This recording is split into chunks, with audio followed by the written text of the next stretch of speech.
So, how are you doing? Welcome to Tea Time with Amara. How are you doing?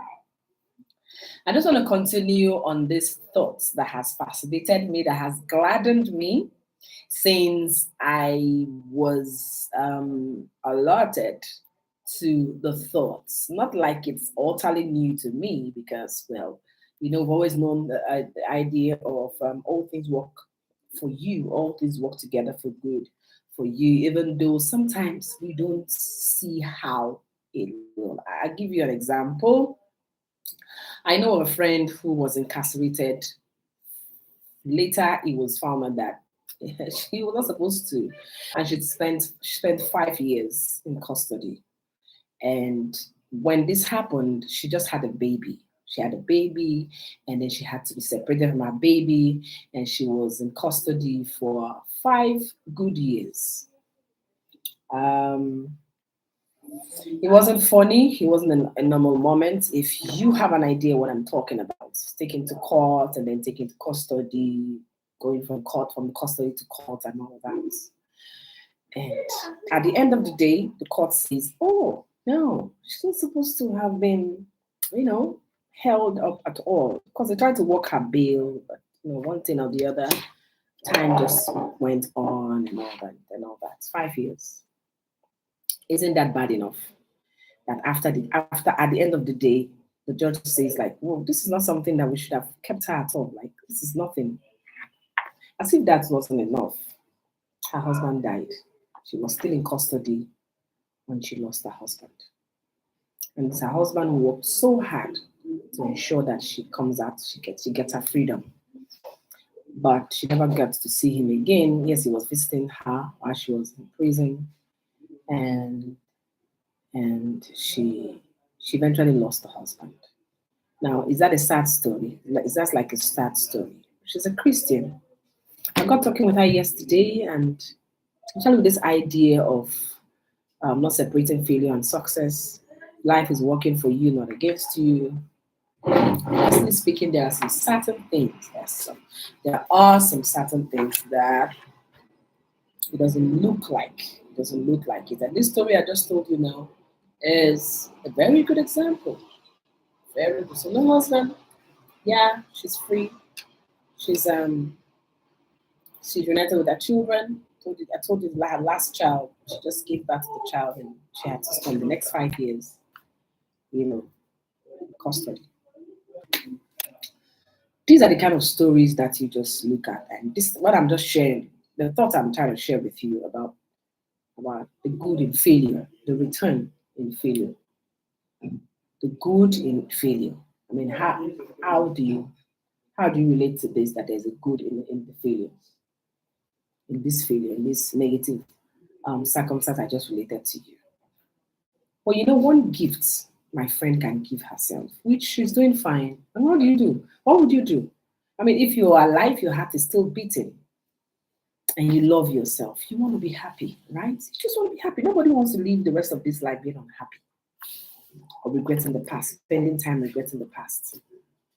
You just want to be happy. It's a gift to give yourself. You love yourself. So you just want to be happy.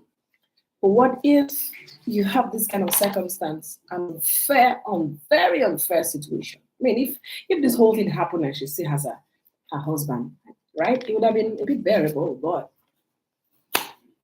what we can't change, what we don't have control over. But like that they will say, put yourself in her shoe. Putting yourself in her shoe. You know that the best thing, the best thing to do is to give yourself the gift of happiness. Give yourself the gift of happiness. And one of the ways to get that happiness is to forgive the past, decide to be happy, decide to go on, decide to let go of the pain.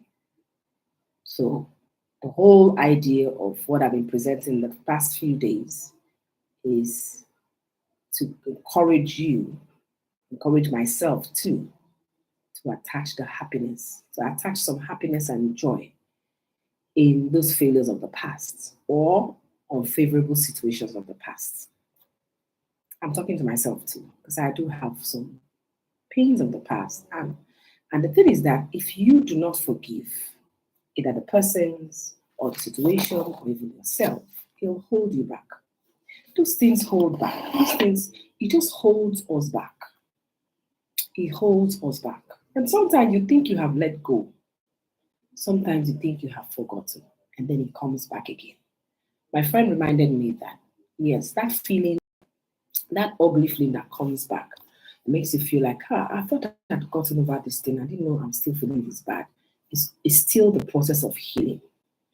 I think one major gift we'll give ourselves, or permission we'll give ourselves in life, is to give ourselves the permission to be healed. I do pray that prayer consciously. Healing is not just only physical, it needs to also be healed inwardly. I've attended some success programs with people like Danny Johnson, and sometimes the trace the difficulties that we in some areas in our life to something that must have happened in the past that we haven't let go. And that's the truth. If like I could just, like by intuitively, like the wand, swing your wand or magic wand, if I could do that, I would look at every single thing that represents failure in my life, in your life, and take away the pain that's attached to it. Not change it. There's no need. Not change it. well, we could change it, yeah. But you know, the greatness that you see in yourself right now, the great potential you see in yourself right now, and I hope you know that it's not so bad. It's not true that you are not amounting to anything. It's not true that you have failed, you're a failure. No, it's not true. So I want to say that the who you are right now, because you're making progress. You have to believe that. You're making progress, you're taking conscious efforts to make progress. You won't be who you are if you didn't go through those things. So if I could do anything, the wish I would have is to take away the pain that's associated with those things. Even though pain is also a gift, kind of keeps you humble. Kind of keeps you humble. So I wanted to come in here. Yes, I just shared that story with my friend, but I shared that story so that you won't misunderstand me. Like I'm just saying, yeah, forget the past. Every failure in your life has a return, a benefit for you. That's not disputing the fact that there are some things that happen in life that is totally painful. Like my pastor would say, that does not make sense. No, I lost my friend Ebere. Like she just had a baby and died and blah. Like it does not make sense. There's some things that doesn't just make sense. But as our hearts still beats, as we still breathe, do we live a life of unhappiness? Do we continue being happy? And so that's why when we hear things, this kind of talk like returns on failure, the success of failure, it's just trying to drive us to the point where we're happy. Happiness is a choice. Happiness is a choice. And I hope you choose happiness. Choose happiness. I remember this song that says, if I had to wait it out or dance. And the song says, I hope you dance. I hope you dance. I always love that song. So I'm going to be back again tomorrow on Tea Time with Amara. And we'll continue on the things I learned from John Maxwell on return on failure. The second point was going to be understand the difference between good misses and bad misses. Like good failure and bad failure. Yeah. Good failure is when, I failed, you make adjustments. A bad failure is when you make excuse. That's saying that, yeah, it happened. It was a bad failure. It's not my fault. That is when you don't see any part you have played at all in the situation. Some truths like where you are right now, whatever has happened to you, you have a part to play in it. Like if I may have to be harsh, like it's your fault.